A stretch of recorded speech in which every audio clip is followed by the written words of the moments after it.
히브리서 1장. 하나님 아들의 위대성.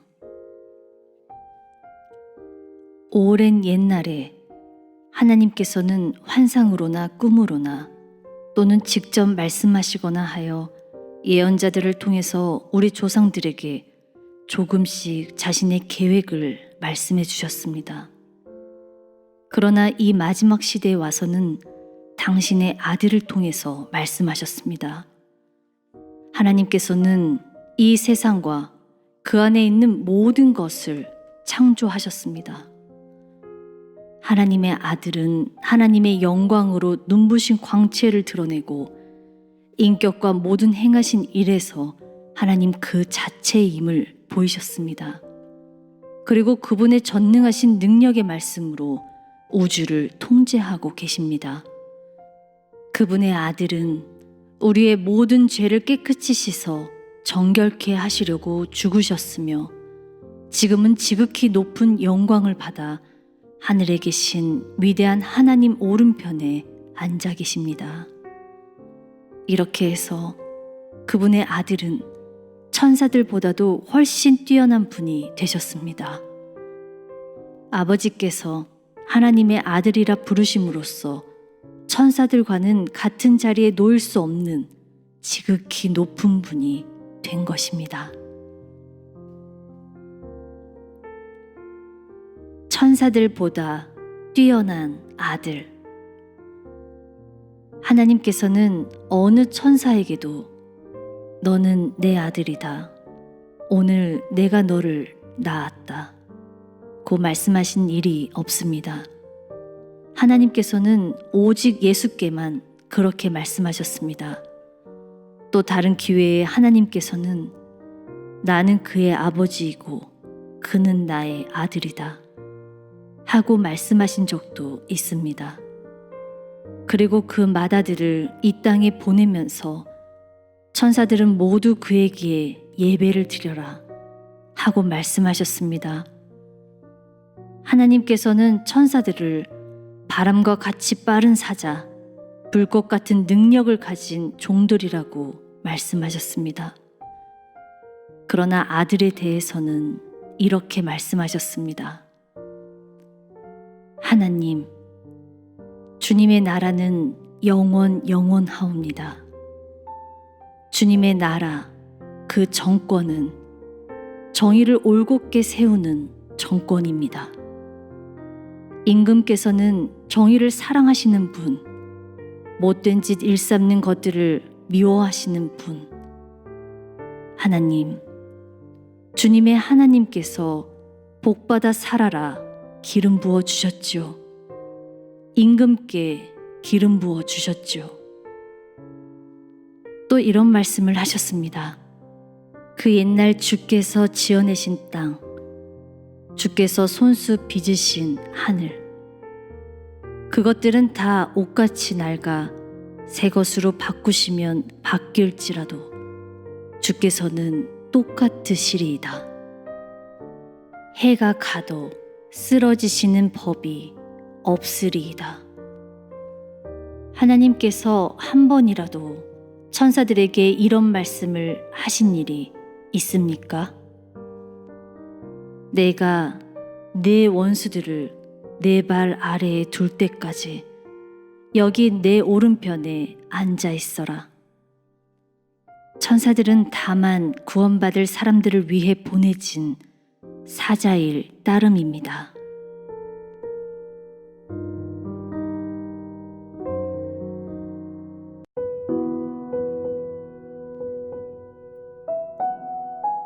히브리서 2장.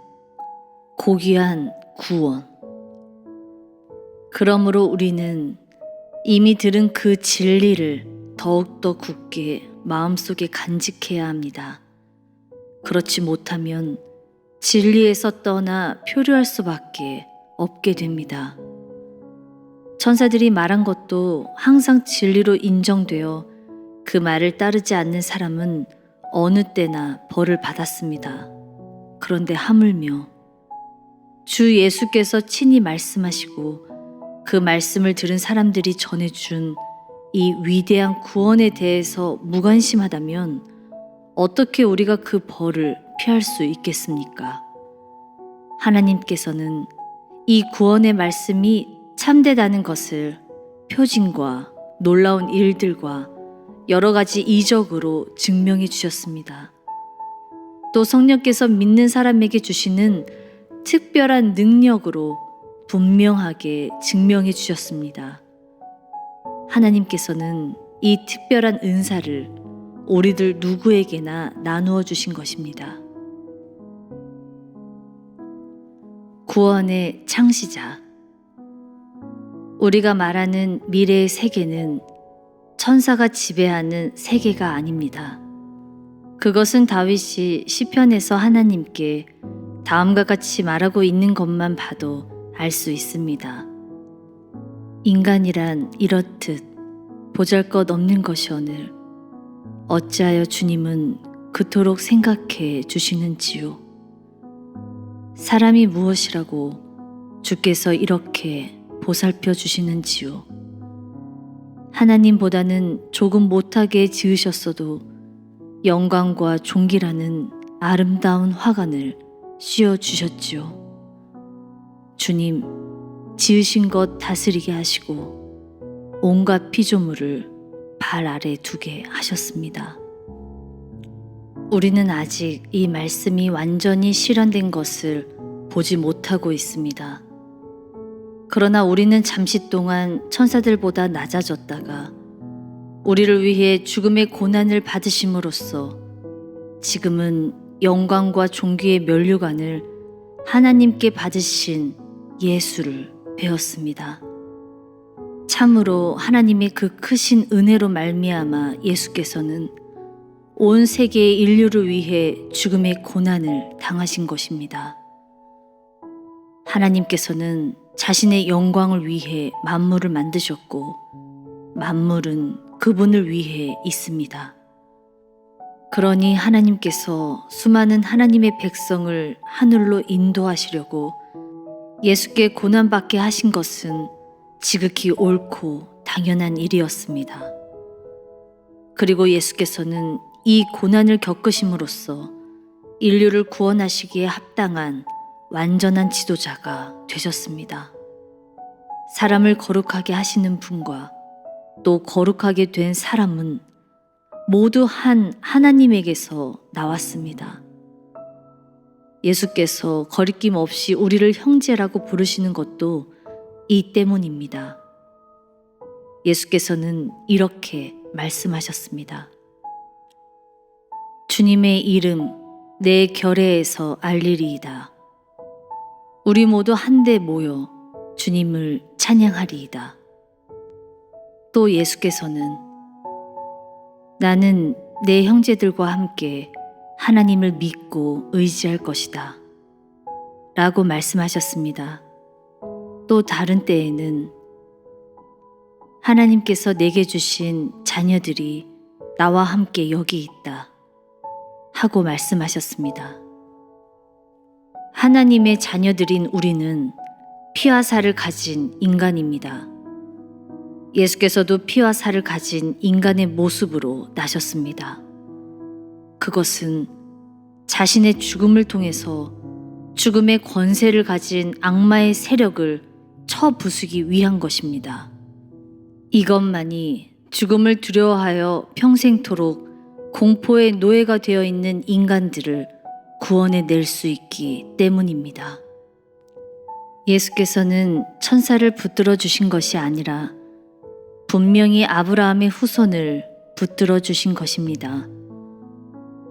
예수께서 모든 면의 형제인 우리와 같아지셔야 했던 까닭이 여기에 있습니다. 그리하여 예수께서는 우리에게는 자비롭고 하나님께는 신실한 대제사장으로서 우리 인간의 죄를 없애주실 수 있었습니다.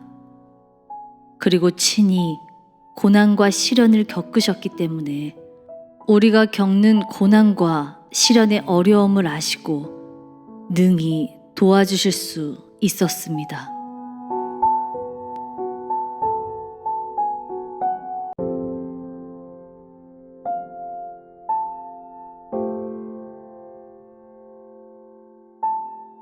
히브리서 3장. 모세보다 위대하신 예수. 그러므로 하나님께서 구별하여 하늘의 시민으로 선택해 주신 사랑하는 형제들이여, 이제는 하나님의 사도요 우리 신앙의 대제사장이신 예수를 생각하십시오.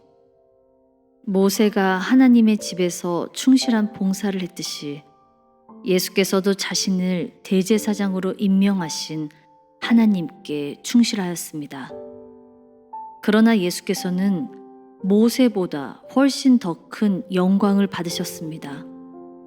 마치 훌륭한 집보다는 그 집을 건축한 사람이 더 많은 칭찬을 받는 것처럼 말입니다.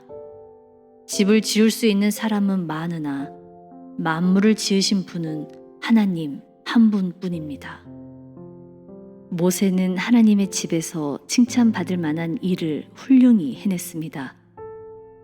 그러나 그는 단지 하나님의 종에 지나지 않습니다. 모세가 한 일은 주로 후에 일어날 일들을 미리 알리고 설명하는 일이었습니다. 그러나 그리스도께서는 하나님의 신실한 아들로서 하나님의 집 전체를 책임지셨습니다. 만일 우리가 끝까지 흔들리지 않는 확신을 가지고 주께 대한 믿음과 기쁨을 잃지 않는다면 우리 그리스도인들은 곧 하나님의 집이며 하나님께서 우리 안에 계시는 것입니다. 하나님의 안식을 누릴 사람들. 그리스도께서는 이렇게 뛰어난 분위기에 성령께서도 다음과 같이 말씀하셨습니다. 오늘 주께서 하시는 말씀을 들어보아라. 무리바에서 너희 선조가 그랬던 것처럼 그렇게 고집을 부리지 말아라. 너희 선조가 마사에서 그랬던 것처럼 그렇게 고집을 부리지 말아라. 너희 선조는 거기서 내가 어쩌나 보려고 시험하였다. 저희 위에 내가 한 일을 똑똑히 보았는데도 나를 한번 떠보려 하였다. 40년 동안 나는 그 백성들에게 넌더리가 나서 어쩌면 저리도 마음이 떠나 있을까. 저들은 내 도를 들어보려고도 하지 않는구나 하고 말하였다. 나 무척 화가 나 맹세하였다. 그 땅에 편히 쉬라고 너희에게 허락한 그 땅에 너희는 결단코 들어가지 못하리라. 사랑하는 형제들이여, 여러분은 늘 자신을 살펴 악에 물들거나 불신앙에 빠져 살아계신 하나님에게서 떨어져 나가는 일이 없도록 조심하십시오. 아직 시간이 있는 동안 날마다 서로 일깨워 주어 아무도 죄의 유혹에 넘어가서 하나님을 향해 마음의 문을 닫는 일이 없도록 하십시오. 만일 우리가 처음에 믿기 시작했을 때처럼 한결같은 마음으로 하나님을 의지하고 끝까지 충성한다면 그리스도께서 주시는 모든 복을 받을 수 있을 것입니다. 그러므로 지금 이 시기가 중요합니다. 다음 경고를 잠시도 잊어버리지 마십시오. 무리바에서 너희 선조가 그랬던 것처럼 그렇게 고집을 부리지 말아라. 너희 선조가 마사에서 그랬던 것처럼 그렇게 고집을 부리지 말아라. 하나님의 음성을 듣고도 하나님을 거역한 자들이 누구였습니까? 자기들의 지도자 모세의 인도를 따라 애굽을 빠져나온 사람들이 아니었습니까? 그리고 40년 동안이나 하나님의 진노를 산 사람들은 누구였습니까? 죄를 짓고 광야에서 죽어 시체가 된 바로 그 이스라엘 사람들이 아니었습니까? 하나님께서 약속의 땅에 결코 들어보내지 않겠다고 맹세하며 말씀하신 것은 누구를 향해 하신 말씀입니까? 하나님께 순종하지 않은 바로 그 사람들에게 하신 말씀이 아니었습니까? 왜 그들이 약속의 땅에 들어가지 못하였습니까? 말할 것도 없이 그들이 하나님을 의지하지 않았기 때문입니다.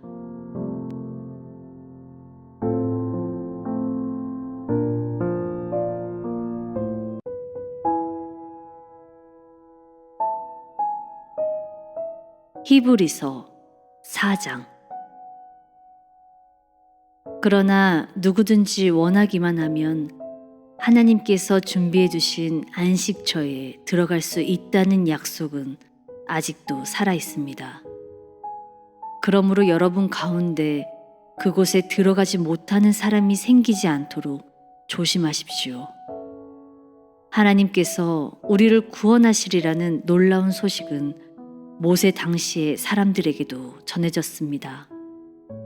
그러나 이 놀라운 소식도 그들에게는 아무런 도움이 되지 못하였습니다. 그들이 믿음으로 그 소식을 받아들이려 하지 않았기 때문입니다. 그러나 이미 하나님을 믿고 있는 우리는 그 안식처에 들어갈 수 있습니다. 하나님께서는 이 세상을 처음 만들 때 이미 그 안식처를 마련해 두시고 이렇게 말씀하셨던 것입니다. 여호와 한 번 맹세하셨으니 결코 물리지 않으시리라. 너는 영원히 제사장이 되리라. 멜기세덱을 이어받아 제사장이 되리라. 우리는 하나님께서 모든 준비를 다 끝낸 후 기다리고 계시다는 것을 알고 있습니다. 하나님께서는 창조의 7째 날에 계획하시던 대로 모든 일을 마치고 쉬셨다 라고 기록이 있기 때문입니다. 그런데도 그들이 그곳에 들어가지 못한 것은 하나님께서 그들은 결코 내 안식처에 들어오지 못하리라 고 하신 말씀에 기인한 것입니다. 그러나 안식에 대한 약속은 아직도 살아있습니다. 그리고 그곳에 들어가도록 허용된 이들은 하나님께 순종하지 않았기 때문에 자기들에게 주어진 기회를 잃어버린 사람들은 아닙니다. 이제 하나님께서 그곳에 들어갈 수 있는 기회를 다시 주셨습니다. 그 기회가 바로 지금입니다. 첫 번째 사람들이 들어가는데 실패한 이후 오랜 세월이 지나자 하나님께서는 다윗을 시켜 이 사실을 알려주셨습니다. 이미 인용한 대로 너희가 오늘 하나님의 음성을 듣거든 너희 마음의 문을 닫지 말라 고 하신 말씀이 그것입니다. 여호수아의 인도로 들어간 이스라엘 땅이 안식의 터전이었다면 오랜 후에 다시 오늘이 그곳에 들어가는 날이다 라고 말씀하실 까닭이 없습니다. 그러므로 완전한 안식이 아직도 하나님의 백성을 기다리고 있는 것입니다. 그리스도께서는 이미 그곳에 들어가셨습니다. 하나님께서 창조하시는 일을 마치고 쉬신 것처럼 그리스도께서도 자신의 일을 마치고 쉬고 계십니다. 그러므로 우리도 이 안식처에 들어갈 수 있도록 최선을 다합시다. 이스라엘 자손이 하나님께 불순종했기 때문에 들어가지 못한 사실을 기억하고 하나님을 거역하지 않도록 조심합시다. 하나님의 말씀은 살아있고 능력이 넘칩니다. 날이 선 칼보다도 더 날카로워 우리 마음속에 있는 생각이나 욕망까지도 가르고 그 정체를 드러내게 합니다. 하나님께서는 누가 어디에 가 있든지 그 사람들을 다 알고 계십니다. 살아계신 우리 하나님 앞에서는 모든 것이 다 벌거숭이로 드러나게 마련입니다. 하나님의 눈앞에 숨겨질 수 있는 피조물이란 하나도 없습니다. 그러므로 언젠가는 우리도 우리 자신이 행한 모든 일들을 하나님 앞에서 낱낱이 설명하지 않으면 안 됩니다. 위대한 대제사장이신 예수. 그러나 하늘로 올라가신 하나님의 아들 예수는 바로 우리를 도우실 위대한 대제사장이십니다. 그러므로 그분에 대한 신앙을 결코 저버려서는 안 됩니다. 우리의 대제사장은 우리가 당하는 이 시련을 몸소 겪으신 분이기 때문에 우리의 연약함을 잘 알고 계십니다. 그러면서도 그분은 단 한 번도 유혹에 빠져 죄를 범하신 일이 없습니다. 그러니 우리도 용기를 가지고 하나님의 보좌 앞으로 나아가 그분의 자비를 입고 필요에 따라 주시는 은혜와 도우심을 받읍시다.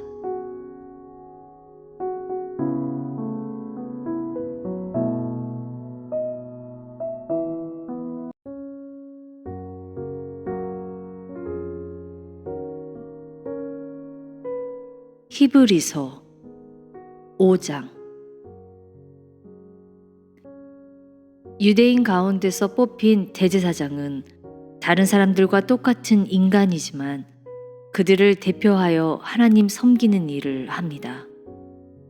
대제사장은 사람들이 드리는 제물을 하나님께 바치고 백성들의 죄뿐만이 아니라 자신의 죄를 속죄하기 위하여 짐승의 피를 희생제물로 바칩니다. 그 역시 연약한 인간이라서 어리석고 무지에 빠진 사람들을 동정합니다. 그 자신도 같은 시련을 당하고 있기 때문에 다른 사람들의 문제를 잘 이해할 수 있습니다. 대제사장에 대해서 한 가지 더 알아둘 것은 자기 스스로가 원한다고 해서 대제사장이 되는 것은 아니라는 사실입니다. 하나님께서 아론을 선택하신 것처럼 대제사장 되는 사람들은 하나님께서 직접 부르셔서 임명하십니다. 그리스도께서 대제사장의 영예로운 자리에 오르신 것도 스스로 그 자리를 차지하신 것이 아닙니다. 하나님께서 선택하여 오르신 것입니다. 하나님께서는 그분에게 내 아들아, 내가 오늘 너를 낳았다 고 말씀하셨습니다. 또 다른 곳에서는 너는 영원히 제사장이 되리라. 멜기세덱을 이어받아 제사장이 되리라 고 말씀하셨습니다. 그리스도께서는 이 땅 위에 계실 때 위대한 성업을 다 이루기 전에 너무 일찍 십자가의 죽음을 맞지 않도록 자신을 죽음에서 구원하실 수 있는 유일한 분께 신음과 눈물로 기도하고 탄원하셨습니다. 그리고 하나님께서는 언제나 자신에게 순종하시는 그리스도의 그 간절한 기도를 들어주셨습니다. 예수께서는 하나님의 아들이었지만 고난을 몸소 겪음으로써 하나님께 순종하는 것을 배우셨습니다. 그리고 이 순종을 통해 자신이 완전하다는 것을 입증하셨고 아울러 자신을 따르는 모든 사람에게 영원한 구원을 주시는 분이 되셨습니다. 하나님께서는 예수를 멜기세덱과 같은 위치에서는 대제사장으로 임명하신 것입니다. 배반에 대한 경고. 이 일에 대해서는 아직도 할 말이 많지만 여러분의 귀가 제대로 열리지 않아 알아듣도록 설명하기가 어렵습니다. 여러분은 벌써 오래전에 그리스도인이 되었습니다. 그러니 이제는 남을 가르칠 만도 한데 아직도 하나님의 말씀의 초보적인 원리도 채 이해하지 못하는 형편입니다. 단단한 음식을 먹을 만큼 크지를 못하고 언제까지나 젖만 먹는 갓난 아이에 머물러 있습니다. 젖만 먹는 사람은 옳고 그른 것을 분별하지 못합니다. 아직 어린아이에 불과하기 때문입니다. 여러분이 성장한 그리스도인이 되어 올바른 일을 실천함으로써 옳고 그른 것을 분별하게 되어야만 비로소 단단한 음식을 먹고 하나님의 말씀의 깊은 뜻을 깨달을 수 있는 능력을 갖게 되는 것입니다.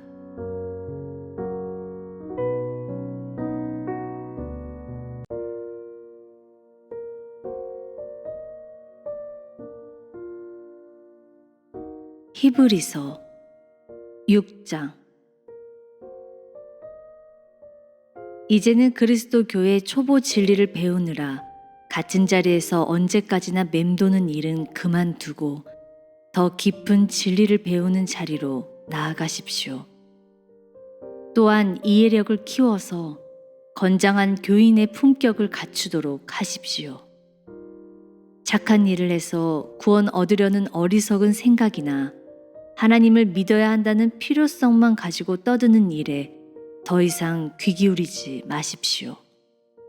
세례와 성령의 은사와 죽은 자의 부활과 영원한 심판에 대해서도 더 이상 가르침을 받을 필요가 없습니다. 주께서 허락하신다면 이제는 다음 단계로 나아가야 합니다. 여러분은 어쨌든 복음을 이해하고 하늘에서 내리신 기쁨을 맛보았고 성령도 받았습니다. 그리고 하나님의 말씀이 얼마나 선하신가를 알고 앞으로 올 세계의 힘을 피부로 느꼈습니다. 그런데도 계속 하나님께 등을 돌린다면 다시는 주께 돌아설 수 없게 됩니다. 만일 여러분이 그리스도를 부인하거나 모욕하거나 무사람들 앞에서 욕되게 한다면 그것은 하나님의 아들을 다시 십자가에 못 박는 셈이니 여러분은 어떤 회개로도 새 사람이 되기 어렵습니다. 밭에 충분한 비가 내려 농부가 많은 곡식을 거두게 되었다면 그 밭은 하나님의 복을 경험한 것입니다. 그러나 밭이 가시나무와 엉겅퀴만으로 뒤덮인다면 그 밭은 쓸모없어 불에 태워질 것입니다. 사랑하는 형제들이여, 그렇다고 이 말이 여러분 모두에게 적용된다고는 생각하지 않습니다. 나는 여러분 각자가 구원에 합당한 열매를 각각 맺고 있다고 확신합니다. 하나님은 결코 불공평하신 분이 아닙니다. 여러분이 하나님을 위해서 열심으로 일해왔고 또 예나 지금이나 한결같이 그분의 자녀들을 도움으로써 하나님을 사랑하고 있다는 것을 나타내고 있는데 하나님께서 어떻게 잊어버리실 수 있겠습니까? 우리는 여러분이 이 세상에 있는 동안 언제나 다른 사람을 사랑함으로써 충분한 보상을 받게 되기를 염원하고 있습니다. 그러니 여러분은 그리스도인이 된 것을 따분해하거나 영적으로 태만하거나 무관심에 빠져서는 안 됩니다. 오직 강한 믿음과 인내로 하나님께서 약속하신 것을 상속받은 사람들을 본받으십시오. 하나님의 확실한 약속. 아브라함에게 주신 약속을 생각해 보십시오. 하나님께서는 자신보다 더 높은 이가 없기 때문에 자기의 이름으로 맹세하시며 몇 번이나 아브라함에게 복 내리시고 그에게 아들을 주셔서 위대한 민족의 조상이 되게 하겠다고 말씀하셨습니다. 아브라함은 하나님께서 약속하신 대로 아들 이삭을 주실 때까지 인내를 가지고 기다렸습니다. 사람들은 어떤 약속을 지킬 의지와 또 만일에 그것을 어겼을 때는 어떠한 벌이라도 달게 받겠다는 각오를 표시할 때 자기보다 더 위대한 분의 이름을 걸고 맹세합니다. 그렇게 하면 나중에 가서 어떠한 논의도 들고 나올 수 없게 됩니다. 하나님께서도 자신의 이름으로 맹세를 하심으로써 인간을 구원하시려는 그 약속이 완전하다는 것을 보증하셨으며 그분의 계획이 변경되진 않을까 하는 염려는 조금도 할 필요가 없도록 하셨습니다. 하나님께서는 약속과 맹세를 동시에 다 우리에게 주셨습니다. 이 둘은 우리가 완전히 믿을 수 있는 것입니다. 하나님은 거짓말을 하실 수 없는 분이기 때문입니다. 그러므로 구원을 찾아 하나님께 피해온 사람들은 하나님께 이러한 보증을 받고 새로운 용기를 얻을 수 있게 되는 것입니다. 그리고 하나님께서 약속하신 그 구원을 조금도 의심 없이 확신할 수 있게 되는 것입니다. 반드시 구원받는다고 하는 이 확고한 희망은 마치 우리 영혼을 이끄는 튼튼하고 믿을 만한 닭과 같아서 우리를 하늘의 지성소 안에 계시는 하나님께 이르게 해줍니다. 그리스도께서는 이미 그 지성소에 들어가 계십니다. 그리고 멜기세덱의 반열에서는 영예로운 대제사장으로서 우리를 위하여 중보의 일을 하고 계십니다.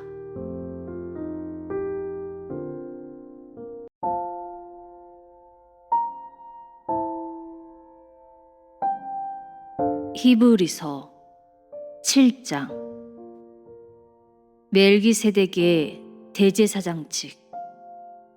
멜기세덱은 살렘의 왕으로서 지극히 높으신 하나님의 제사장 일을 겸하고 있었습니다. 그래서 아브라함이 여러 왕들과 싸워 이기고 돌아왔을 때 그를 맞아 축복해 주었습니다. 그때 아브라함은 전리품 10분의 1을 멜기세덱에게 바쳤습니다. 멜기세덱이라는 이름은 정의를 뜻하고 나라 이름인 살렘은 평화를 뜻합니다. 그 이름의 뜻대로 그는 정의의 왕인 동시에 평화의 왕이기도 합니다. 멜기세덱에게는 아버지도 어머니도 없으니 족보도 또한 없습니다. 그는 출생도 사망도 없어서 그 생명이 하나님의 아들과 같으며 영원한 제사장 일을 맡아보는 사람입니다.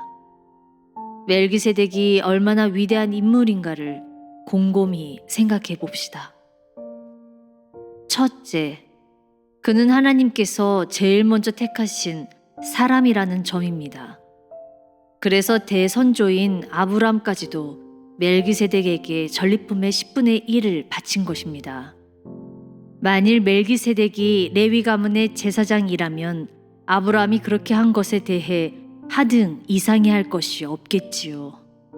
하나님의 백성은 그들의 친족인 제사장들을 위해 수입의 10분의 1을 주어야 할 의무가 율법으로 제정되어 있기 때문입니다.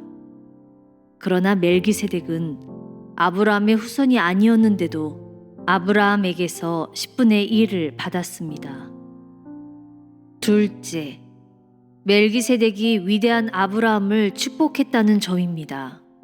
누구나 아는 대로 축복하는 사람은 언제나 축복받는 사람보다 더 위대한 사람입니다.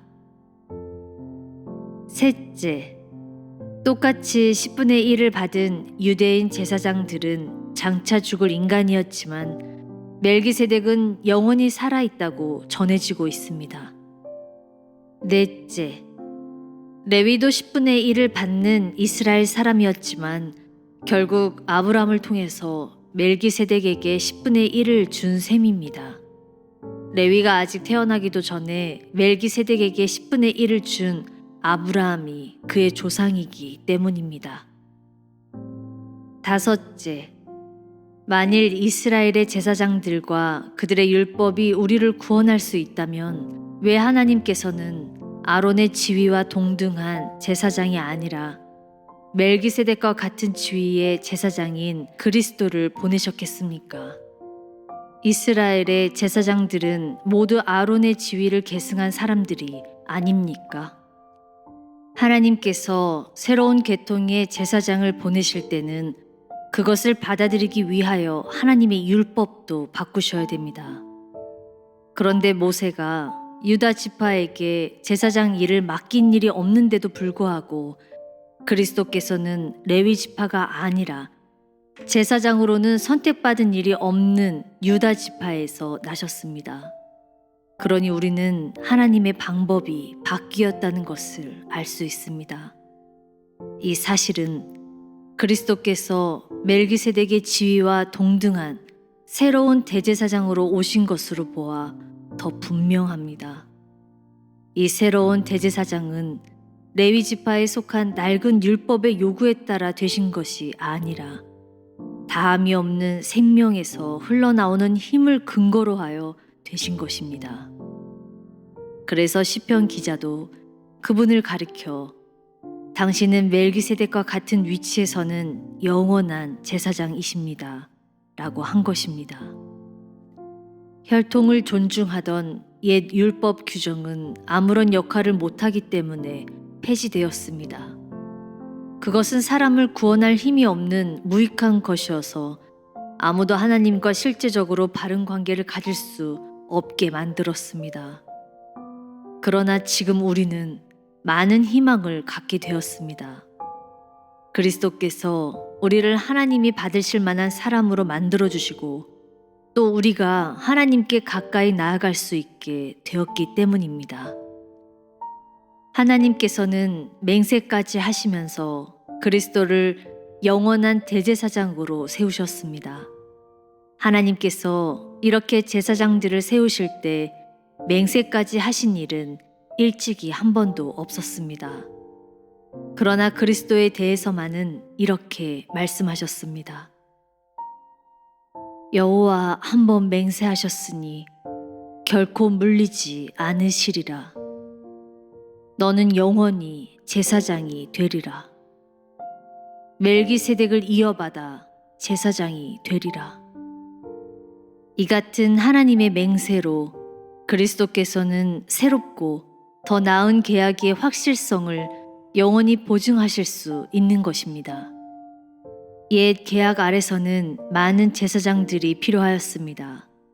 나이 많은 제사장이 죽으면 다른 사람을 그 자리에 세워 제사장직을 이어나가야 하였습니다. 그러나 예수께서는 영원히 사시는 분이시므로 제사장직을 영원토록 맡아보십니다.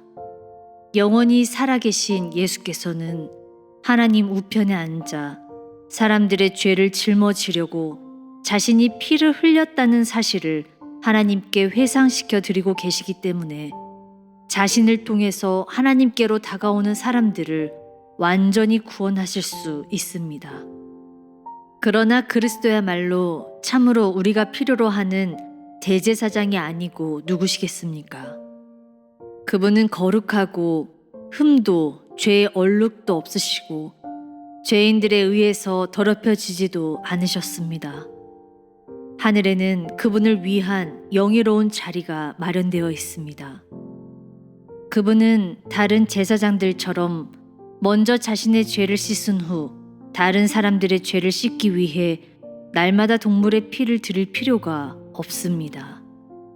그분은 십자가에 달려 자신을 단 한 번 희생제물로 드림으로써 그 모든 일을 완성하셨기 때문입니다. 옛 제사 제도의 굴레 속에서는 아무리 대제사장이라 할지라도 악에서 완전히 벗어날 수 없는 연약하고 죄 많은 인간이었습니다. 그래서 후에 하나님께서는 맹세까지 하면서 완전하신 아들을 영원한 대제사장으로 임명하신 것입니다.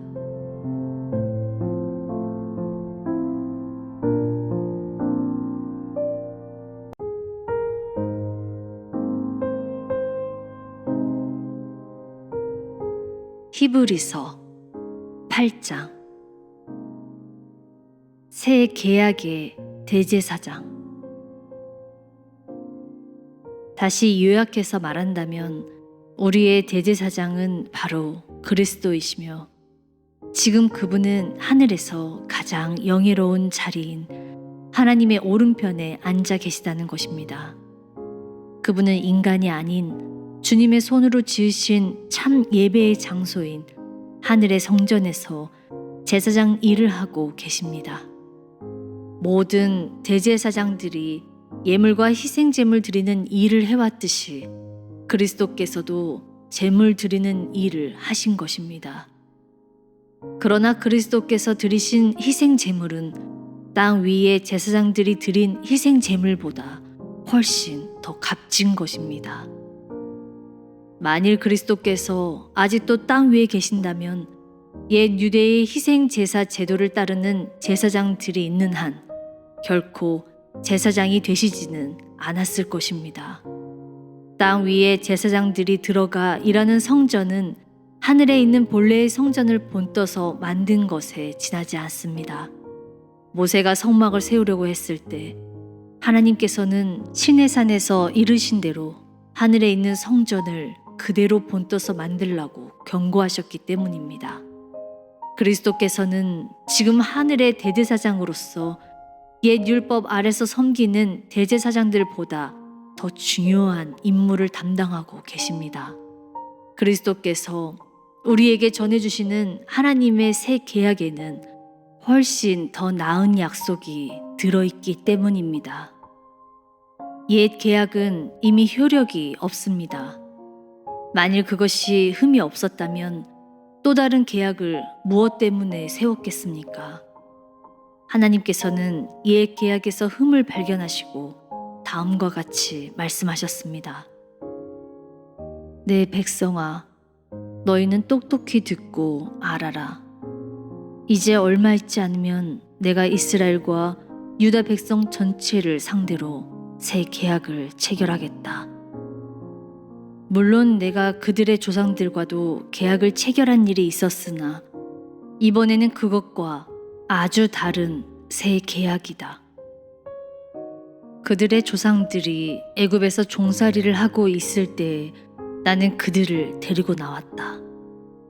내가 이렇게 그들을 해방시키던 날에 그들과 계약을 체결하였다.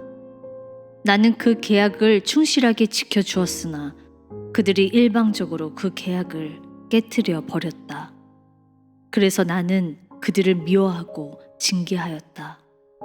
그러나 이제 내가 이스라엘 백성과 체결하려는 새 계약은 계약 자체가 완전히 옛것과 다를 것이다. 이 계약은 내가 각 사람과 개인적으로 체결하겠다. 나는 이제 나의 새 계약을 돌판에 써서 그들에게 주지 않고 그들 각자의 마음과 양심에 새겨놓겠다. 나는 이렇게 내 법을 그들의 가슴 속에 새겨놓고 그들의 부드러운 살과 피 속에 넣어주어 나는 그들의 하나님이 되고 그들은 나의 백성이 되도록 하겠다. 그러면 아무도 다른 사람을 훈계할 필요가 없고 아무런 자기 형제에게 주님을 알고 두려워하라고 말하지 않을 것이다. 그때에는 가장 천한 사람에서 가장 존귀한 사람에 이르기까지 모든 사람이 내가 누구인가를 알 것이기 때문이다. 이렇게 모든 사람이 나를 알 때가 오면 나도 모든 인간의 불순종과 반역을 용서하고 더 이상 인간의 악행과 허물을 기억하지 않을 것이다. 이것은 내가 온 세상의 주인으로서 하는 말이다. 이처럼 하나님께서 우리 조상들에게 주셨던 옛 계약을 새 계약으로 바꾸시면서 이렇게 새로운 약속을 하셨습니다. 따라서 이제 옛 계약은 전혀 필요하지 않은 것입니다. 그것은 단지 구시대의 유물일 뿐입니다.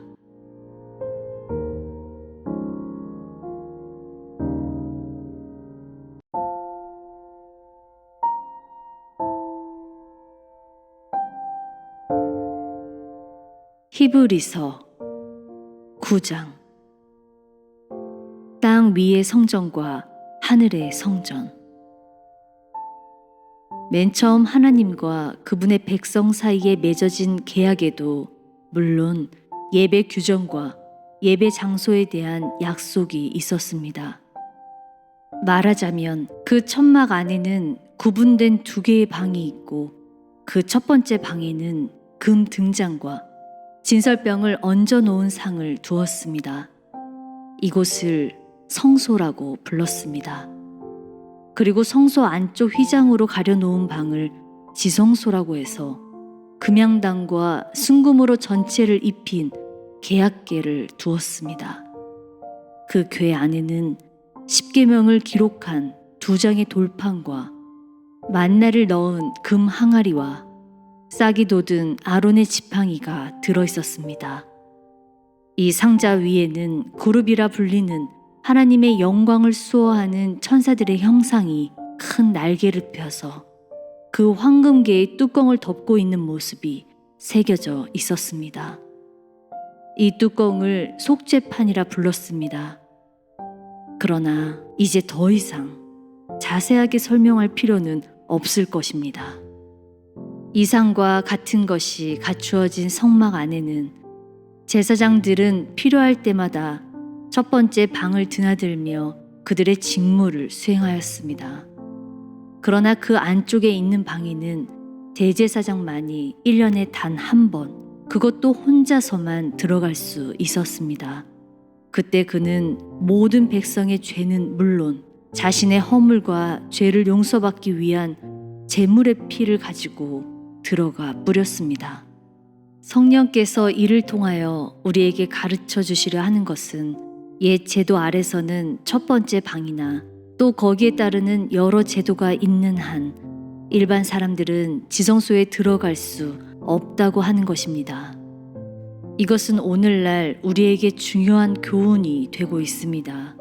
왜냐하면 옛 제도 아래서는 아무리 예물과 희생 제물을 드려도 그것을 바치는 사람들의 마음까지 정결하게 할 수는 없었기 때문입니다. 다시 말해서 옛 제도는 먹고 마시는 음식과 몸을 씻는 데 대한 이런저런 규칙을 정해놓은 일정한 의식의 약속에 지나지 않았습니다. 그래도 사람들은 그리스도께서 하나님의 새롭고 더 나은 길을 가지고 오실 때까지 그 규칙에 얽매여 살았습니다. 그러나 그리스도께서 이제 우리가 가진 이 더 나은 제도의 대제사장으로 오셨습니다.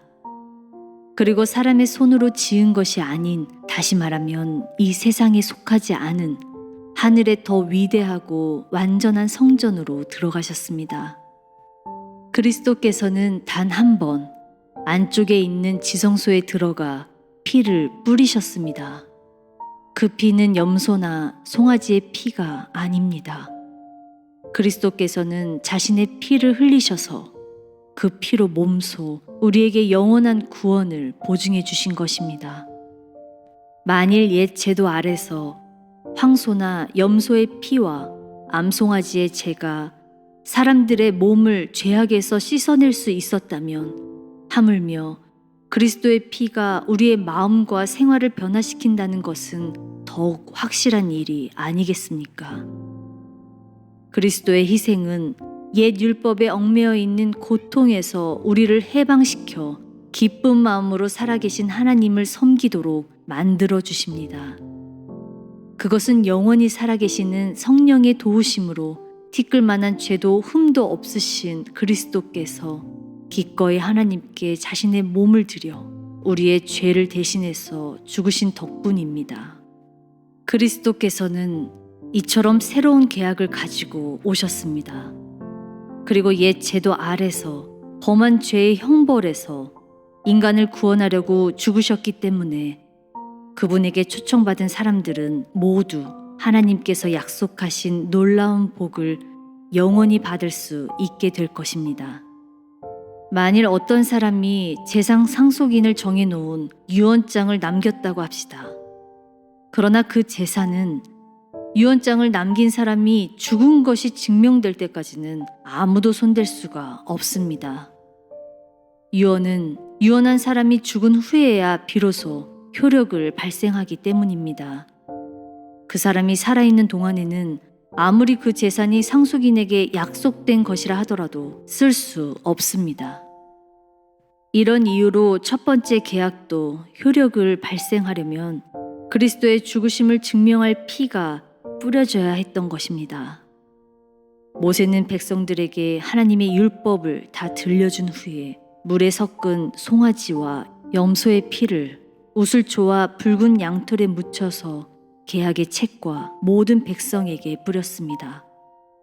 그리고 모세는 이렇게 말하였습니다. 이 피는 하나님과 여러분 사이에 맺은 계약이 효력을 발생하였다는 표입니다. 이것은 하나님의 명령에 따라 여러분과의 사이에 세우게 된 것입니다.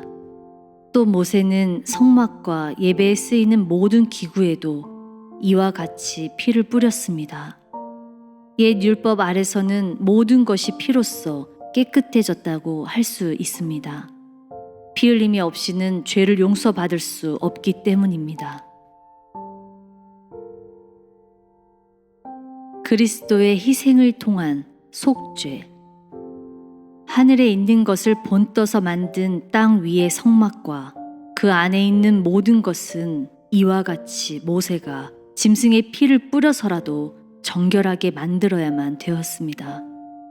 그러나 그 원형인 하늘에 있는 것들을 정결케 하려면 훨씬 더 나은 희생 제물이 필요한 것입니다. 그리스도께서는 하늘에 있는 참 성전을 본떠서 지은 땅 위에 있는 성소에 들어가신 것이 아닙니다. 바로 하늘의 성소에 들어가셔서 지금은 우리의 친구로서 하나님 앞에 계십니다. 그리고 그리스도께서는 땅 위의 대제사장이 해마다 정한 날에 짐승의 피를 가지고 지성소에 들어가 뿌린 것처럼 자신의 몸을 해마다 희생제물로 드릴 필요가 없습니다. 만일 그래야 한다면 세상이 시작되던 때부터 몇 번이고 거듭 죽으셔야 했을 테지만 절대 그렇지가 않습니다.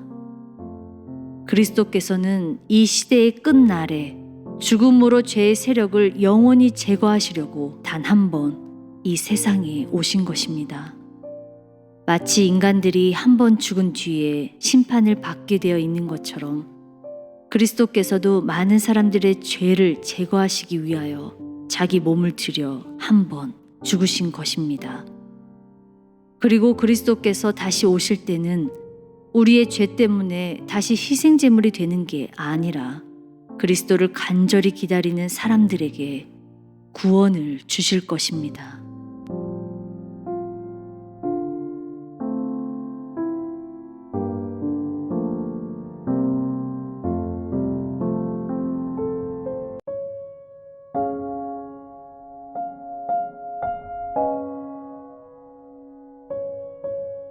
히브리서 10장. 율법은 장차 그리스도께서 우리에게 주실 그 좋은 것들을 어렴풋이 보여주는 그림자에 지나지 않을 뿐 실체는 아닙니다.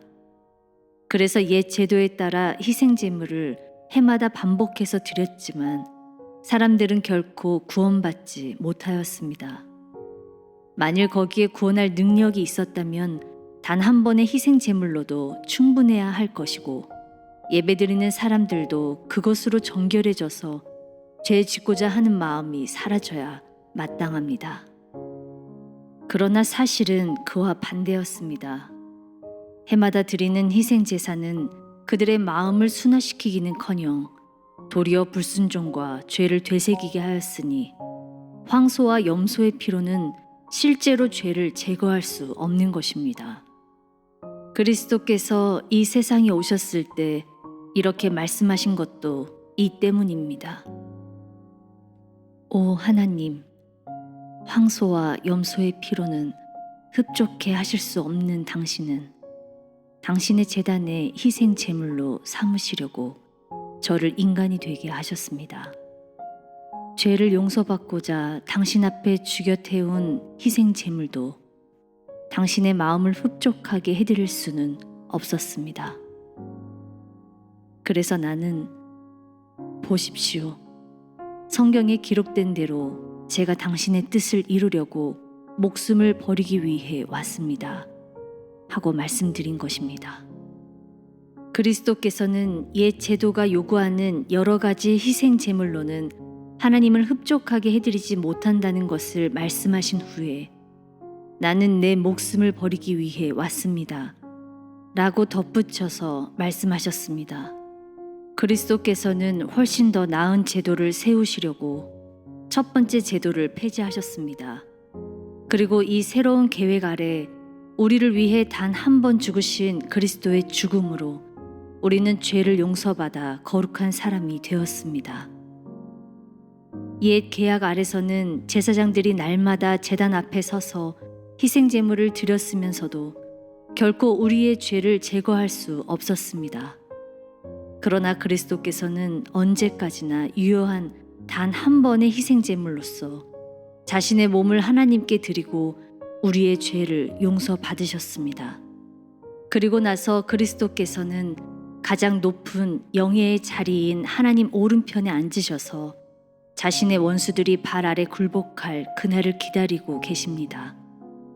그리스도께서는 이 단 한 번의 희생 제사로 거룩하게 만든 사람들을 모두 영원히 하나님 앞에서도 완전한 사람으로 만들어 주셨습니다. 성령께서도 이 사실을 증언하여 이렇게 말씀하셨습니다. 이스라엘 사람들이 비록 첫 번째 계약을 어겼을지라도 나는 그들과 새로운 계약을 맺을 것이다. 나는 내 율법을 그들의 마음에 새겨 그들이 언제나 내 뜻을 알 수 있도록 하겠다. 그리고 나서 성령께서는 다시 덧붙여 말씀하셨습니다. 나는 이제 결코 그들의 죄와 잘못을 기억하지 않을 것이다. 이제 죄를 영원히 용서하고 또 기억조차 않겠다고 하셨으므로 앞으로는 죄를 없애려고 희생 제물을 드릴 필요가 없습니다. 믿음을 굳세게. 그러므로 사랑하는 형제들이여, 이제 우리는 예수께서 흘려주신 그 피의 덕분으로 하나님이 계시는 지성소에 들어갈 수 있게 되었습니다. 신선하고 새로운 이 생명의 길을 그리스도께서는 그 휘장, 곧 당신의 몸을 찢으심으로써 우리에게 열어주셨습니다.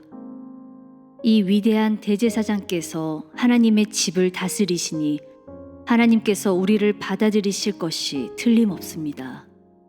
우리의 마음은 그리스도의 뿌린 피로 정결함을 얻었고 우리의 몸은 정결한 물로 씻겨졌으니 확신과 진실한 마음을 가지고 함께 하나님 앞으로 나아갑시다. 지금 우리는 하나님께서 약속해 주신 구원의 희망을 가지고 기다립니다. 우리는 아무런 의심도 하지 않습니다. 구원이 우리의 것이라는 사실을 누구에게나 말할 수 있습니다. 하나님께서 말씀하신 것을 그대로 실행하시리라는 것은 분명하기 때문입니다. 하나님께서 우리에게 베풀어 주신 모든 일에 응답하여 우리도 서로 돕고 친절히 대하며 선한 일을 힘써 행합시다. 어떤 사람들처럼 교회에 모이는 일을 게을리 해서는 안 됩니다. 주께서 다시 오실 날이 가까워 옵니다. 더욱 서로 격려하고 충고합시다. 만일 누구든지 죄를 용서받을 수 있는 이 진리를 알고도 다시 구세주를 거부하고 죄를 계속 범한다면 그는 그리스도의 죽음으로도 용서받을 수 없습니다. 그런 죄는 용서받을 길이 전혀 없습니다. 그런 사람들에게는 대적하는 자들을 모조리 불에 태워 버리시는 하나님의 무서운 진노와 엄한 형벌이 기다리고 있을 따름입니다. 모세의 율법을 거역하는 자도 두세 명의 증인만 있으면 용서받지 못하고 죽음을 당하였습니다. 그런데 하물며 하나님의 아들을 짓밟고 죄를 정결케 하신 그리스도의 피를 무시하거나 부정한 것으로 보며 또 하나님의 자비를 그분 백성들에게 가져다 주시는 성령을 모욕하고 부끄럽게 하는 자에게는 얼마나 더 큰 형벌이 내릴 것인지 생각해 보십시오. 우리는 다음과 같이 말씀하신 분을 알고 있습니다. 정의는 내게 속한 것이다. 내가 갚아줄 것이다. 또 주께서 친히 당신의 백성을 심판하실 것이다. 라고 하신 분도 알고 있습니다. 살아계신 하나님의 심판의 손에 올려진다는 것은 얼마나 무서운 일이겠습니까? 처음으로 그리스도를 알게 되던 때의 아름다운 날들을 언제까지나 잊어버리지 마십시오. 또 무서운 고난을 겪으면서도 주님과 함께 이겨낸 그 사실을 기억하십시오. 어떤 때 여러분은 조소를 당하고 매를 맞기도 하였으며 또 어떤 때는 그런 고통을 당하는 사람들에게 동정을 베풀기도 하였습니다. 감옥에 갇힌 자들과 아픔을 함께하고 또 여러분의 재산을 다 빼앗긴다 해도 기쁨으로 견뎌낸 일도 있었습니다. 그렇게 할 수 있었던 것은 하늘에 있는 더 좋은 것이 영원히 여러분의 것이 되어 기다리고 있음을 믿기 때문이었습니다. 그러므로 여러분은 어떤 일이 닥치더라도 주님을 믿고 의지하는 마음을 잃어버리지 마십시오. 장차 여러분이 받을 보상을 언제나 기억하십시오. 하나님께서 약속해 주신 것을 받고자 한다면 하나님의 뜻에 따르는 인내가 필요합니다. 그러나 그리스도께서 오실 날이 그다지 많이 지체되지는 않을 것입니다. 하나님을 올바로 믿는 사람은 어떤 경우에도 주께 대한 믿음과 신뢰로 살아야 합니다. 그렇지 않고 만일 뒷걸음질쳐 물러서려 한다면 하나님께서 기뻐하시지 않을 것입니다. 우리는 하나님께 등을 돌리거나 비참한 운명에 처해서는 안 됩니다. 그보다는 하나님을 믿는 믿음이 우리를 구원하리라는 확신을 갖고 살아야 합니다.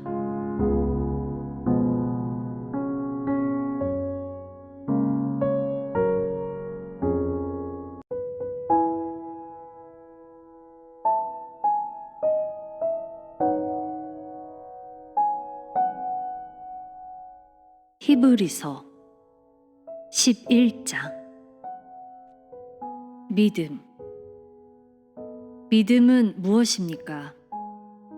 믿음은 우리가 바라는 것이 반드시 이루어진다는 확신을 갖는 게 아니겠습니까?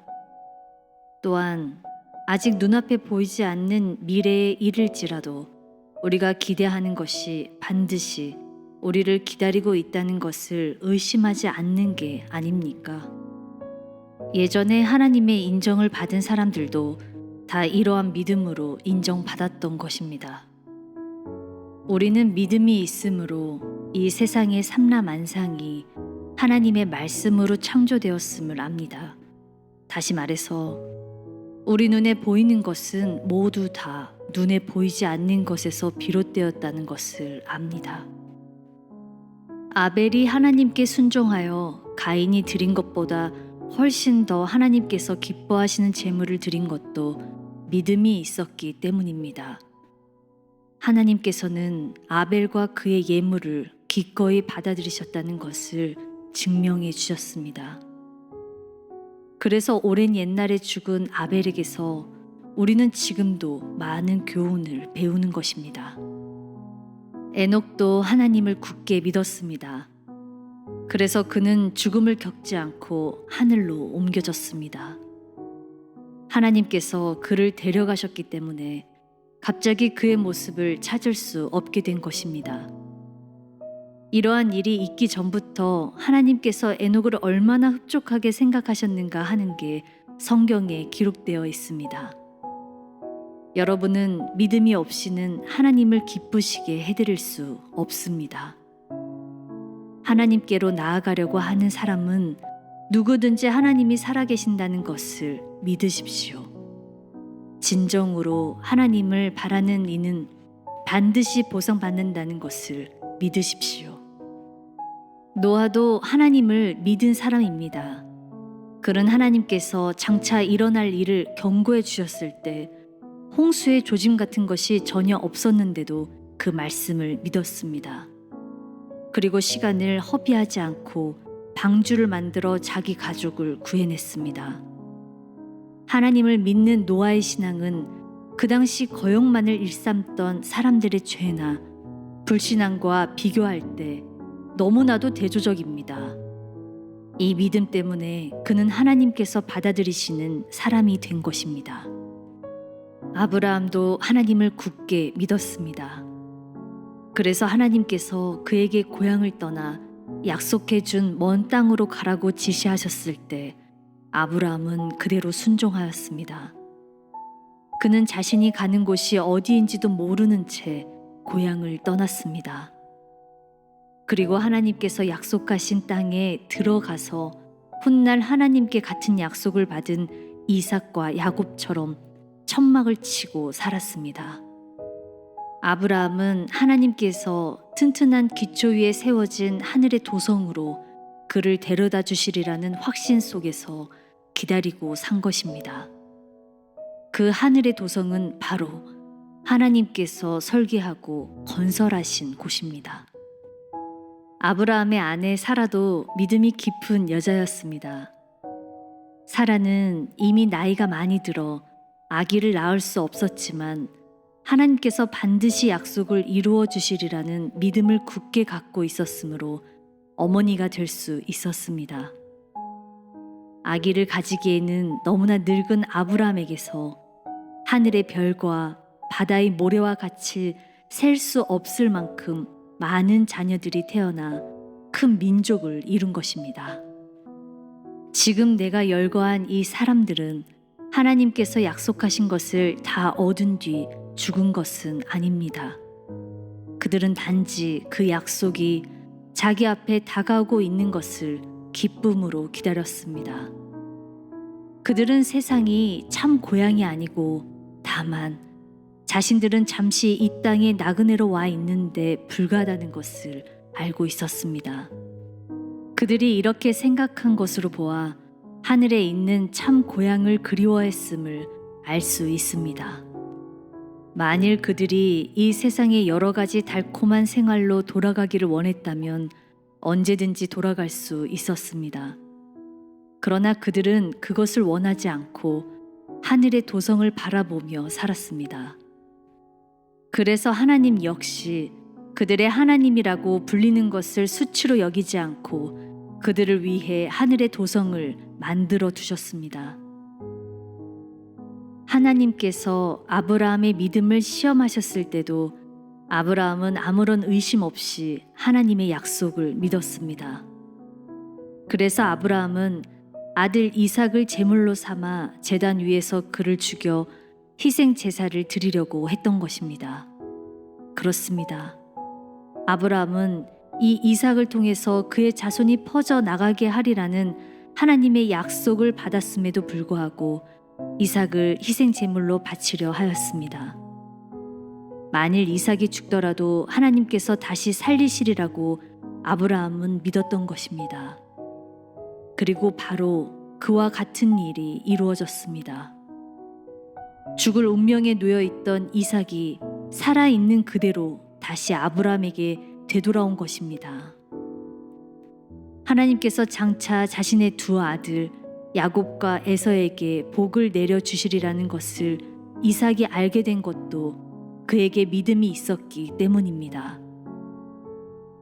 야곱은 나이가 들어 죽을 때 지팡이를 의지하고 서서 믿음으로 하나님께 기도드린 뒤 요셉의 두 아들을 축복해 주었습니다. 요셉이 임종을 맞았을 때 이스라엘 백성들을 하나님께서 애굽에서 이끌어내시리라고 말한 것도 그에게 확고한 믿음이 있었기 때문입니다. 그래서 그는 자손들에게 애굽을 떠날 때 자기 유골도 가지고 나가달라는 부탁을 한 것입니다. 모세의 부모도 믿음이 깊은 사람들이었습니다. 그들은 하나님께서 자기들에게 비범한 아들을 주셨다는 것을 알자 그 아기를 잡아 죽이라는 애굽 왕의 특명이 내려져 있었음에도 불구하고 하나님께서 그 아기를 구원해 주시리라는 것을 의심치 않았습니다. 그래서 그 아들을 3달 동안 숨겨놓고도 조금도 두려워하지 않았습니다. 모세가 어른이 되었을 때 애굽 왕의 손자로 불리는 것을 거절한 것도 그에게 믿음이 있었기 때문입니다. 모세는 잠시 동안의 쾌락을 위해 죄에 빠지기보다는 하나님의 백성과 함께 고난을 나누는 길을 선택한 것입니다. 애굽의 모든 보화를 소유하는 것보다 장차 오시기로 약속된 그리스도를 위하여 고난받는 편이 훨씬 더 낫다고 믿었던 것입니다. 하나님께서 그에게 주실 큰 상을 더 바란 것입니다. 그는 하나님을 믿었으므로 왕의 분노도 무서워하지 않고 애굽 땅을 떠났습니다. 그는 마치 하나님께서 자기 곁에서 동행하시는 것처럼 전진해 나갔습니다.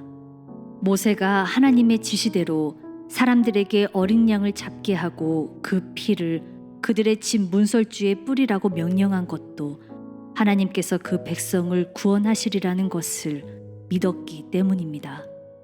그 결과 애굽 사람들의 맏아들은 하나님께서 보내신 죽음의 사자 손에 다 죽었지만 이스라엘 집안의 맏아들은 다 보호를 받았습니다. 이스라엘 백성들은 하나님을 믿고 마치 마른 땅을 밟고 가듯 홍해를 건너갔지만 그들을 추격하던 애굽 사람들은 모두 물에 빠져 죽었습니다. 이스라엘 사람들이 하나님의 명령대로 이레 동안 여리고 성곽을 돌자 성벽이 무너진 것도 그들의 믿음 때문이었습니다. 창녀 라합이 이스라엘의 정탐꾼을 자기 집에 숨겨둔 것도 하나님의 능력을 믿었기 때문입니다. 그래서 하나님께 불순종한 여리고성 사람들이 멸망할 때 구원을 받았습니다. 이제 얼마나 더 말해야 하겠습니까? 기드온, 바락, 삼손, 입다, 다윗, 사무엘, 그 밖에 다른 예언자들의 신앙에 대해서 다 이야기하자면 아무리 해도 시간이 모자랄 것입니다. 이 사람들은 모두가 한결같이 하나님을 믿었습니다. 그 결과 그들은 전쟁에서 승리하였고 이웃 나라들을 정복하였으며 자기 백성들을 정의로 다스리고 하나님께서 약속하신 것을 받았습니다. 또한 사자굴에 던져졌으나 해를 받지 않았고 맹렬히 타는 불구덩이에 던져졌으나 조금도 상처를 입지 않았습니다. 어떤 사람은 믿음으로 죽음의 칼날을 피해서 위험을 면하였습니다. 어떤 사람은 병들고 연약하였으나 믿음으로 다시 건강하게 되었고 또 어떤 사람은 전쟁터에서 믿음으로 큰 힘을 얻어 적군을 전부 격퇴시키고 승리를 거두기도 하였습니다. 그리고 어떤 여자들은 믿음이 있었으므로 사랑하는 이들이 죽었다가 다시 살아나는 기쁨을 맛보았습니다. 어떤 사람들은 장차 더 나은 생명의 부활을 얻으려고 감옥에서 풀려나는 대신 매맞고 사형을 당하기도 하였습니다. 그들은 하나님을 배반하고 자유의 몸이 되기보다는 죽음을 선택한 것입니다. 어떤 사람들은 조소를 당하고 매맞고 다른 사람들은 쇠사슬에 묶여 감옥에 갇혔습니다. 어떤 사람들은 돌에 맞아 죽고 어떤 사람은 톱에 두동강으로 잘려 죽었습니다. 또 어떤 사람들은 믿음을 버리고 풀려나기보다는 칼에 맞아 죽는 편을 택하였습니다. 어떤 사람들은 양이나 염소의 가죽으로 변장을 하고 광야와 산을 방황하였고 동굴이나 토굴에서 숨어 살며 굶주림과 병과 학대에 시달려야 하였습니다. 이 사람들은 끝까지 하나님을 믿었으므로 하나님께 인정을 받았습니다. 그러나 약속하신 것을 전부 다 받은 것은 아니었습니다. 하나님께서는 우리를 위해 보다 더 좋은 것을 준비해 두신 것을 그들에게도 주시려고 기다리라고 하셨던 것입니다.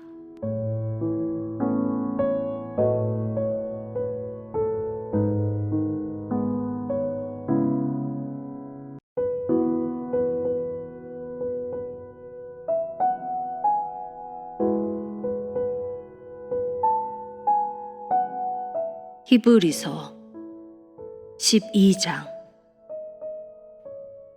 하나님의 훈련.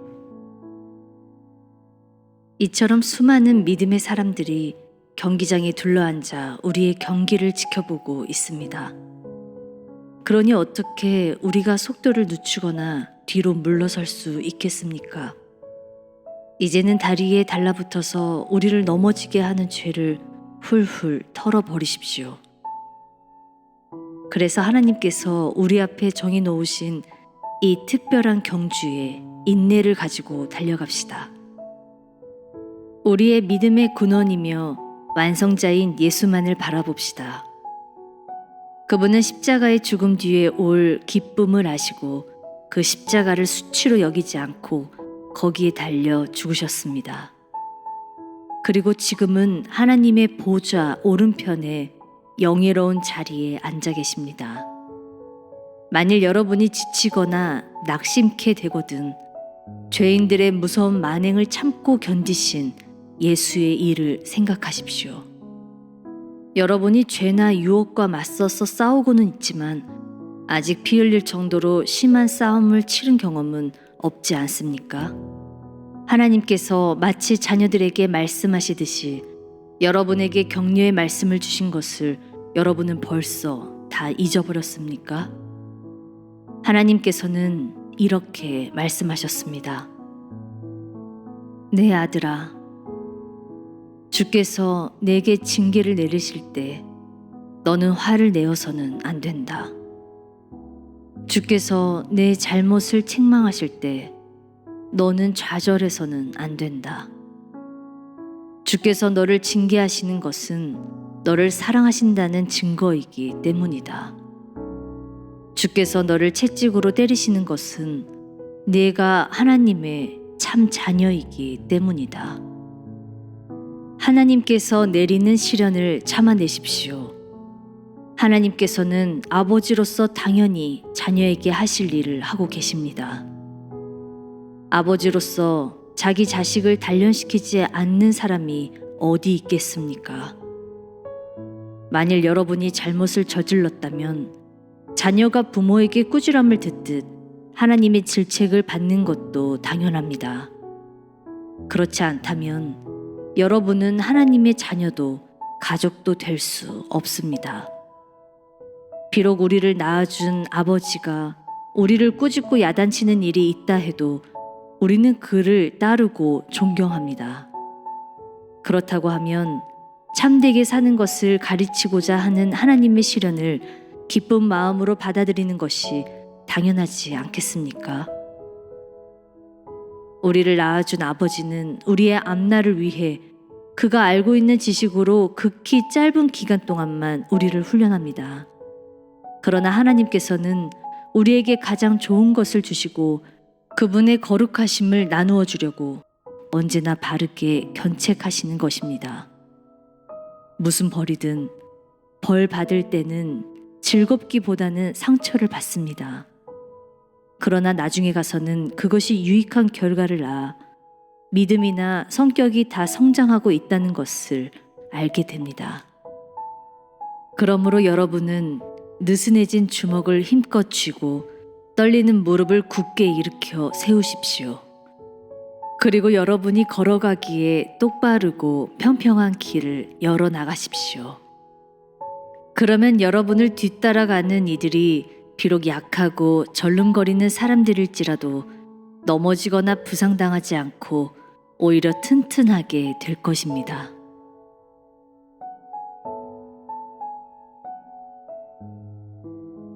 반역자에 대한 경고. 모든 싸움을 피하고 정결하고 거룩한 생활을 추구해 나가십시오. 그렇게 하지 않으면 누구도 주님을 뵐 수 없기 때문입니다. 여러분 가운데 어느 누구도 하나님의 은총을 잃어버리지 않도록 서로 힘쓰십시오. 여러분 사이에 독초가 생겨나지 않도록 주의하십시오. 그 뿌리에서 나온 싹은 고통의 원인이 되어 많은 사람들에게 해를 끼칩니다. 누구도 성적 범죄에 빠져들거나 에서가 그러했던 것처럼 하나님께 무관심하지 않도록 조심하십시오. 에서는 팥죽 한 그릇에 마다들의 권리를 팔아먹었습니다. 나중에 가서 에서는 후회의 눈물을 흘리면서 그 권리를 되찾으려고 했지만 이미 때는 늦었습니다. 그러므로 이 일을 기억하고 언제나 조심하십시오. 여러분은 하나님께서 이스라엘 백성에게 율법을 주실 때 그들이 겪은 공포와 타오르는 불과 검은 구름과 어둠과 폭풍을 당할까 걱정할 필요가 없습니다. 물론 그때 그 자리에서는 우렁찬 나팔 소리가 울려오고 하나님의 음성이 너무도 크게 들려왔기 때문에 그들은 하나님께서 그만 말씀하여 주십사고 엎드려서 빌었습니다. 그들은 비록 짐승일지라도 이 산에 닿는 것은 모두 죽임을 당하리라. 고 하신 하나님의 명령이 너무도 두려워서 뒷걸음질 쳤습니다. 모세마저도 이 광경을 보고 공포에 떨었던 것입니다. 그러나 여러분은 이미 시온산에 와 있습니다. 이곳은 살아계신 하나님의 도성, 하늘의 예루살렘이며 수많은 천사들이 즐겁게 모이는 곳입니다. 또 이곳은 하늘에 등록된 사람들의 교회입니다. 여러분은 모든 민족을 심판하시는 하나님 앞에 와 있으며 하늘에서 구원받고 이미 완전해진 사람들의 영혼 앞에 와 있습니다.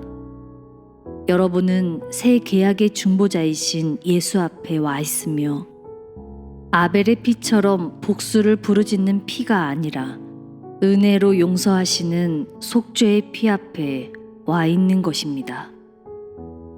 그러므로 여러분은 여러분에게 말씀하시는 분에게 순종하십시오. 이스라엘 백성들은 모세의 말을 듣지 않아 형벌을 받았습니다. 그렇다면 만일 하늘에서 우리에게 이루시는 분의 말씀을 거역한다면 얼마나 더 무서운 형벌이 우리에게 내리겠습니까? 시내산에서 하나님의 음성은 온 땅을 뒤흔들었습니다. 그리고 이 다음번에는 내가 땅뿐 아니라 하늘까지도 뒤흔들겠다고 말씀하셨습니다. 견고한 토대 외에는 다 흔들어 버려서 결코 흔들리지 않는 것만을 남기시겠다는 뜻입니다. 우리는 아무도 흔들릴 수 없는 나라를 받게 되었으니 감사를 드립시다. 그리고 경건과 두려워하는 마음으로 하나님을 섬겨서 기쁘게 해드립시다. 우리 하나님은 태워버리는 불이시기 때문입니다.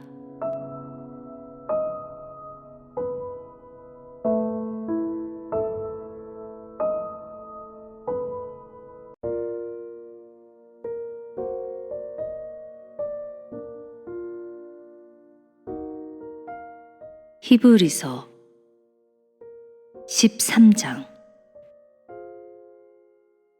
하나님을 기쁘게 해드리는 제사. 진실한 형제애를 가지고 꾸준히 서로 사랑하십시오. 잊지 말고 나그네에게 친절히 대하십시오. 늘 나그네를 잘 대접하던 어떤 사람은 자신도 모르는 사이에 천사를 대접한 일도 있습니다. 감옥에 갇힌 자들을 기억하십시오. 여러분이 그 처지에 놓여 있다고 생각하고 고난을 함께 나누십시오. 학대받는 사람들의 슬픔에 동참하십시오. 여러분은 그들이 당하는 슬픔이 어떤 것인가를 이미 알고 있지 않습니까? 결혼과 그 서약을 존중하고 잠자리를 더럽히지 마십시오. 순결을 지키십시오. 하나님께서는 부도덕한 자들이나 가늠하는 자들을 심판하십니다. 돈에 매이지 말고 지금 가지고 있는 것으로 만족해 하십시오. 하나님께서는 이렇게 말씀하셨습니다. 나는 결코 내 기대를 저버리거나 내 곁을 떠나지도 않겠다. 그러므로 우리는 어떠한 의심이나 두려움 없이 이렇게 말합시다. 주님이 나를 도우시니 나는 두려울 것이 없습니다. 인간이 나를 어떻게 할 수 있겠습니까? 여러분에게 하나님의 말씀을 가르쳐 준 지도자들을 기억하십시오. 그들의 삶에서 모범이 될 것을 마음에 새겨 두십시오. 그리고 그들을 본받아 주님을 믿으십시오. 예수 그리스도께서는 어제나 오늘이나 영원히 변치 않으십니다. 그러므로 이상한 풍조나 새로운 사상에 마음을 빼앗기지 마십시오. 여러분의 영적 능력은 하나님의 은사로 주어진 것이지 어떤 정해진 음식을 먹는 따위의 의식적인 규칙에서 얻어지는 것이 아닙니다. 그런 규칙에 얽매인 사람은 아무런 유익도 얻지 못하였습니다. 우리에게는 오직 단 하나의 제단이 있습니다. 그리스도께서 희생제물이 되신 십자가라는 제단입니다. 그러니 유대인의 율법에 매달려서 구원을 찾으려는 사람은 이 제단에서 구원받을 수 없습니다. 유대인의 율법 제도에 따르면 대제사장은 속죄 제물로 죽인 짐승의 피를 가지고 성소에 들어갑니다. 그리고 그 짐승의 몸은 성 밖에서 불에 태워버립니다. 예수께서 성 밖에서 받으신 고난도 바로 이러한 희생을 뜻합니다. 이 성 밖에서 흘리신 예수의 피가 우리의 죄를 씻어주신 것입니다. 그러니 우리도 성문 밖으로 나아갑시다. 이 세상 사람들의 관심사가 어디에 있든 그들이 멸시를 하든 예수께서 겪으신 수치와 고난을 함께 나누러 그분이 계신 곳으로 나아갑시다. 이 세상에는 우리 고향이 없습니다. 우리는 하늘에 있는 영원한 고향만을 하루같이 기다리고 있습니다. 예수의 보살핌 속에 하나님의 영광스러운 이름을 다른 사람들에게 전합시다. 그리하여 언제나 찬미의 제사를 하나님께 드립시다. 착한 일을 하며 궁핍한 사람들과 나누는 일을 잊지 마십시오. 이러한 제물이야말로 하나님을 기쁘시게 해드리는 것입니다. 여러분의 믿음을 지도하는 이들에게 순종하고 그들의 가르침을 기쁜 마음으로 실행하십시오. 여러분의 영혼을 돌보는 일을 맡은 그들은 장차 자기 직무를 얼마나 충실히 이행했는가를 하나님께 아를 것입니다. 그때 그들이 여러분에 관한 보고를 슬픈 마음이 아니라 기쁜 마음으로 죽게 할 수 있도록 해주십시오. 그것은 다 여러분을 위한 일입니다. 우리를 위해 기도해 주십시오. 우리는 늘 깨끗한 양심으로 바르게 살기를 원하고 있습니다. 나는 지금 더욱 절실히 여러분의 기도가 필요합니다. 여러분의 기도에 힘입어 하루빨리 여러분 곁으로 돌아가고 싶기 때문입니다.